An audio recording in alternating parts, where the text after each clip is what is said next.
Pandemi COVID-19, mau tidak mau, memaksa setiap orang beradaptasi dengan kebiasaan baru, termasuk dalam proses belajar mengajar di sekolah.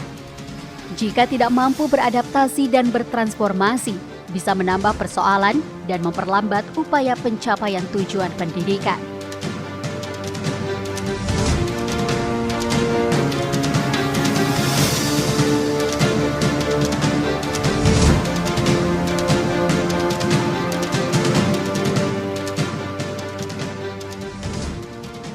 Kini istilah pembelajaran jarak jauh atau daring via internet menjadi umum didengar.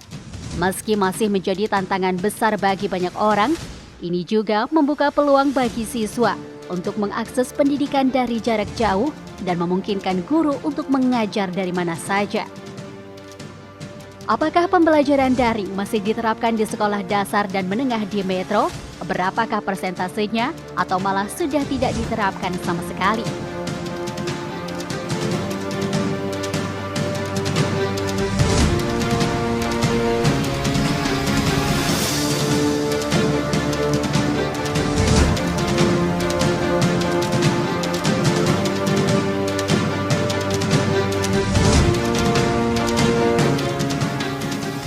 Pandemi COVID-19 juga mengajarkan betapa pentingnya menjaga kesehatan dan kebersihan di sekolah. Kebiasaan baik ini mestinya menjadi budaya yang terus diterapkan di sekolah pasca pandemi. Mencuci tangan, penyemprotan disinfektan apakah masih berjalan setelah pandemi berlalu di Metro?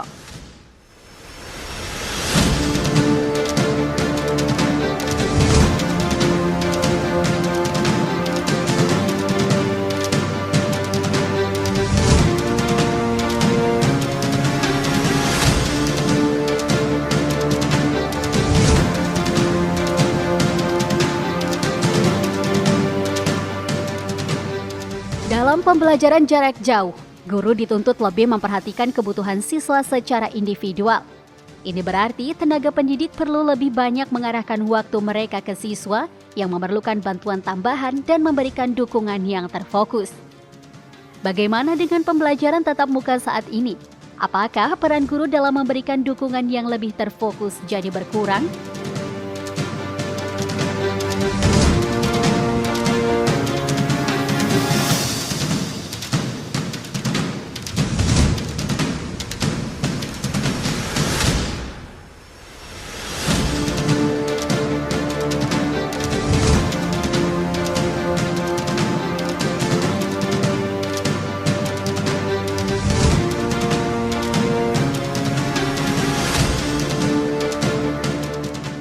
Selama pandemi, teknologi digital menjadi sarana utama untuk melanjutkan pendidikan.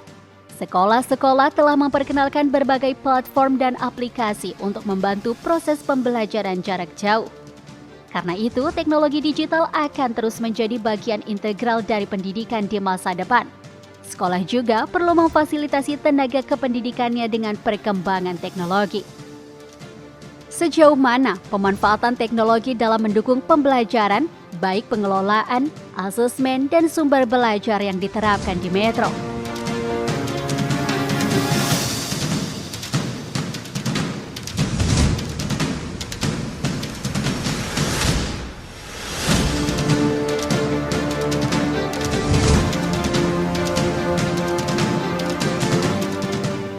Pandemi juga telah memperkuat kerjasama antara guru, siswa, dan orang tua dalam mendukung pembelajaran jarak jauh. Ini menunjukkan bahwa komunikasi yang terbuka dan kerjasama yang erat sangat penting dalam pendidikan. Hal ini tentu baik untuk terus dijaga meski status pandemi sudah dicabut. Bagaimana pemerintah Kota Metro sebagai kota pendidikan yang menjadi kawasan potret pendidikan dasar di Lampung mempertahankan warisan positif dari pandemi COVID-19 ini?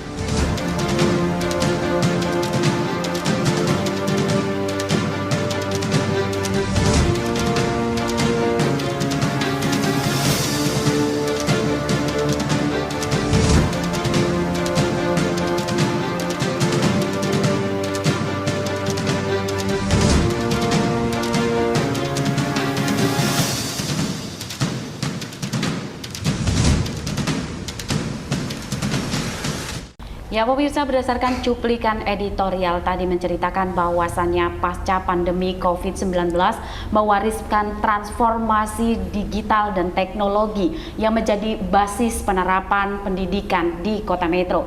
Bagaimana komitmen Kota Metro sebagai kota pendidikan dalam penerapan pendidikan, sistem pendidikan yang berbasis teknologi digital, dan bagaimana kesiapan Kota Metro dalam penerapan kurikulum merdeka. Kita akan bahas 1 jam ke depan bersama saya Fitri Amalia. Inilah Saburai Talks.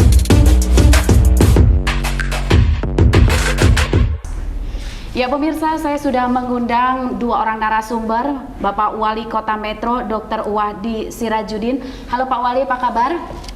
Alhamdulillah baik. Assalamualaikum warahmatullahi wabarakatuh. Tabi pun. Iya pun, sehat ya Pak Wali ya. Alhamdulillah sehat. Oke, kemudian saya juga sudah mengundang Kadis Pendidikan Kota Metro, Bapak Suwandi SIPMM. Pak Suwandi sehat? Alhamdulillah. Assalamualaikum warahmatullahi wabarakatuh. Waalaikumsalam warahmatullahi wabarakatuh. Semangat ya Pak? Semangat selalu. Semangat di hari libur. Semangat di hari libur. Oke, sebelum bicara lebih jauh terkait penerapan pendidikan di Kota Metro, saya mau tahu dulu nih komitmen pemerintah Kota Metro sebagai kota pendidikan, Pak Wali. Ya, terima kasih Mbak Fitri. RPJP pertama kita 2005 sampai 2025 menetapkan Metro sebagai kota pendidikan. Jelas juga tersirat dalam PKW kita, pusat kegiatan wilayah. Kemudian tentu juga ini menjadi acuan bagaimana dalam proses pembangunan termasuk dalam RPJMD 2021-2026. Jelas sekali mulai dari visinya yaitu kota Metro berpendidikan, sehat, sejahtera, berbudaya. Nilai-nilai ini sudah terangkum betul dalam nilai pada hakikatnya pendidikan. Ya. Yang kedua tentu dalam misi dan programnya. Saya kira kita memahami seberapa jauh Metro ini dalam hal menjadi ke depan adalah tujuan orang menimba ilmu di sini. Itu yang saya inginkan ke depan sebagai center of knowledge, center of excellence. Oke, kenapa pendidikan Pak Wali yang menjadi apa ya? Center gitu loh.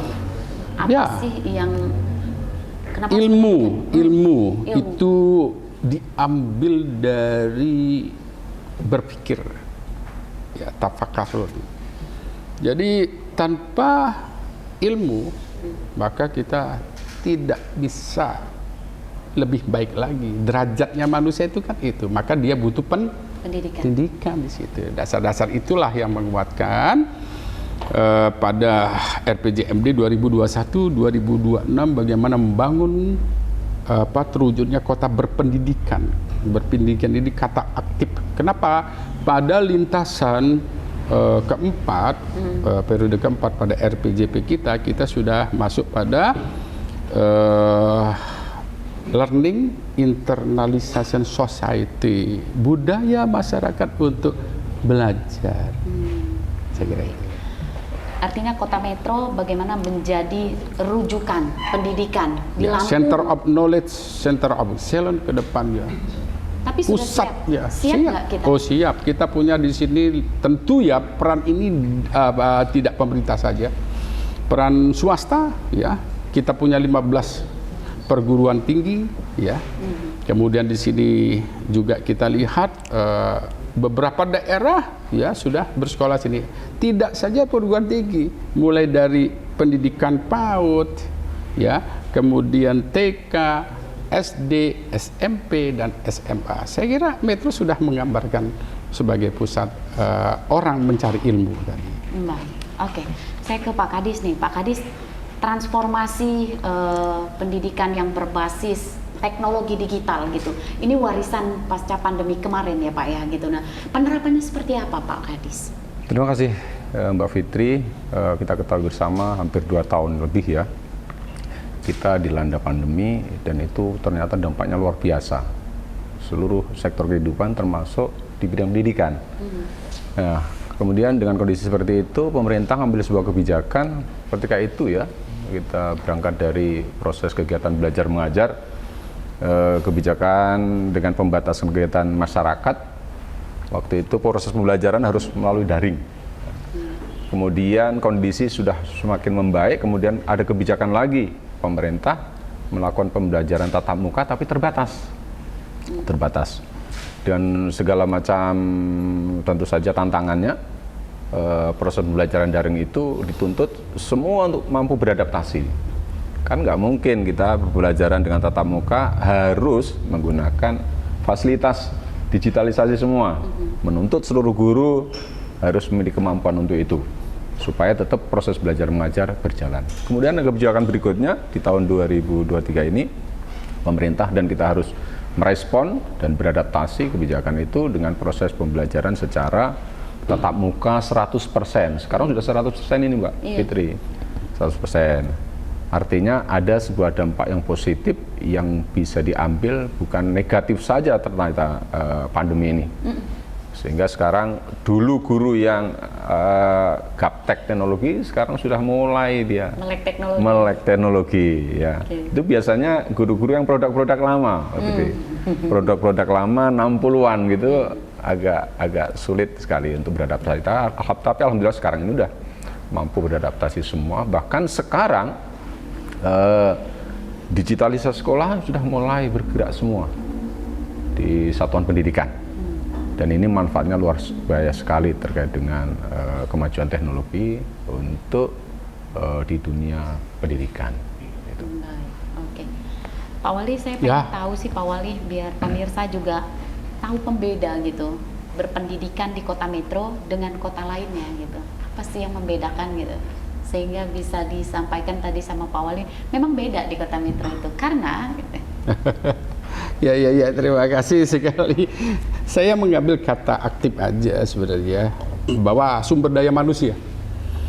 Kita tidak bisa menciptakan sumber daya manusia kalau tidak ada faktor penunjangnya, ya, mulai dari gurunya, ya, kemudian sarana prasarana, infrastruktur, termasuk juga dalam hal apa, kurikulumnya, metodenya dan sebagainya. Tadi sudah disampaikan, pandemi COVID-19 tentu mempengaruhi segala aspek, tetapi ingat kita bahwa sebenarnya era society 5.0 itu dimulai selesainya Millennium Development Goals. 2015 kita masuk ke Sustainable Development Goals. Itu sudah masuk di titik situ. Maka kita butuh berpacu, gitu. Butuh kecepatan, maka berpendidikan. Orang-orang yang berpendidikan, yang personal mastrinya sudah memahami siapa dia. Sehingga saya kira ini yang menurut saya kita bukan meletakkan metro ini pada sektor kata-kata pendidikan ini enggak, tapi sumber daya manusianya yang mau untuk tetap belajar. Karena kita yang saya sudah sampaikan tadi, kita sudah masuk tahap pada learning internalization society tadi, budaya untuk belajar. Sesuai dengan visinya kan sudah saya sampaikan. Terwujudnya kota metro berpendidikan, sehat, sejahtera, berbudaya. Oke. Tadi Pak Wali menyampaikan karena ada keterkaitan gitu, penunjang-penunjangnya nih ya kan, baik guru, sarana prasarana, infrastruktur, itu semua sudah dijamin bisa penunjangnya sudah aktif semua Pak gitu. Iya, terus berusaha, trennya harus meningkat terus, sumber daya manusia guru dalam hal apa, jumlah, kualitas, sama adanya proses misalnya zonasi, kita menetapkan zonasi, apakah betul itu berkeadilan? Tentu itu sangat baik ketika apa, sarana prasarana di satu pendidikan misalnya SMP sama, ya, kemudian gurunya kualitasnya sama, modulnya sama.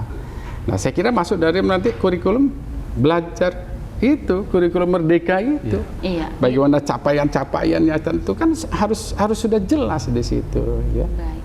Oke, mungkin bisa dilanjut sama Pak Kadis nih, Pak Kadis, kurikulum yang diterapkan nih Pak untuk menunjang kota metro sebagai kota pendidikan, sudah kurikulum merdeka atau masih kurikulum yang lama Pak? Terima kasih Pak Fitri. Jadi pandemi itu ternyata berdampaknya luar biasa terhadap pendidikan. Pandemi hampir 2 tahun itu kita mengalami kehilangan belajar. Ya, learning loss kita itu di literasinya 50%, numerasinya 60%. Kondisi ini kemudian pemerintah ngambil sebuah kebijakan dengan penerapan kurikulum merdeka. Jadi kurikulum merdeka ini adalah bentuk mitigasi dalam rangka upaya mengembalikan pembelajaran yang hilang. Nah, pembelajaran yang hilang. Di tahun 2021 itu sebenarnya kurikulum merdeka ini sudah diterapkan, tapi pada sekolah-sekolah penggerak saja. Di Kota Metro ini saat ini ada 6 sekolah penggerak. Kemudian di 2022 itu diserahkan kepada seluruh satuan pendidikan yang sudah memiliki kemampuan, ya, sarprasnya, kemudian SDM-nya, semua sudah siap, boleh menerapkan kurikulum merdeka di 2022. Tapi di 2023 ini seluruh satuan pendidikan sudah di Kota Metro ini. Barangkali kita sudah mendahului ini. Bahkan dari jenjang PAUD, SD, SMP sudah 100% penggunaan kurikulum merdeka di Kota Metro ini di tahun 2023 ini.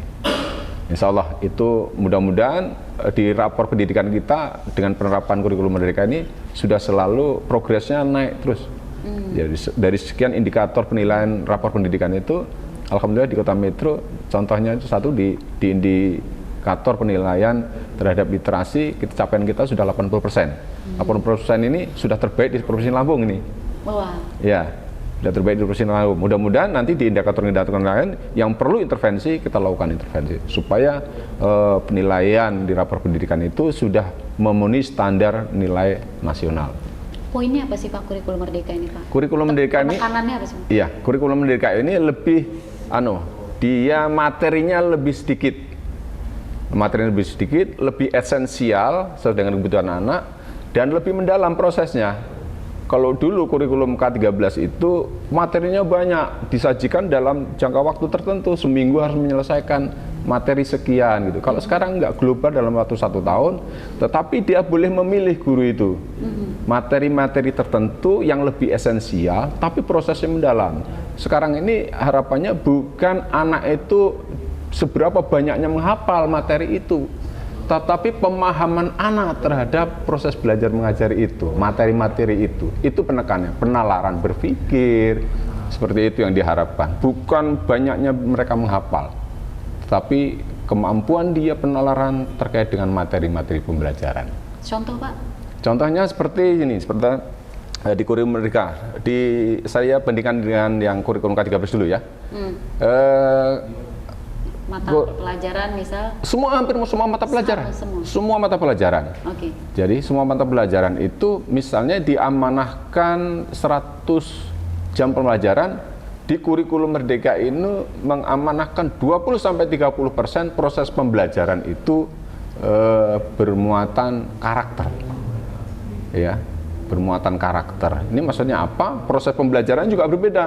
Banyak melakukan diskusi kelompok, kerja kelompok, kemudian project based learning, ya, proses pembelajaran berbasis pada proyek-proyek, sehingga anak-anak terlibat langsung, bukan hanya sebagai audien gitu ya.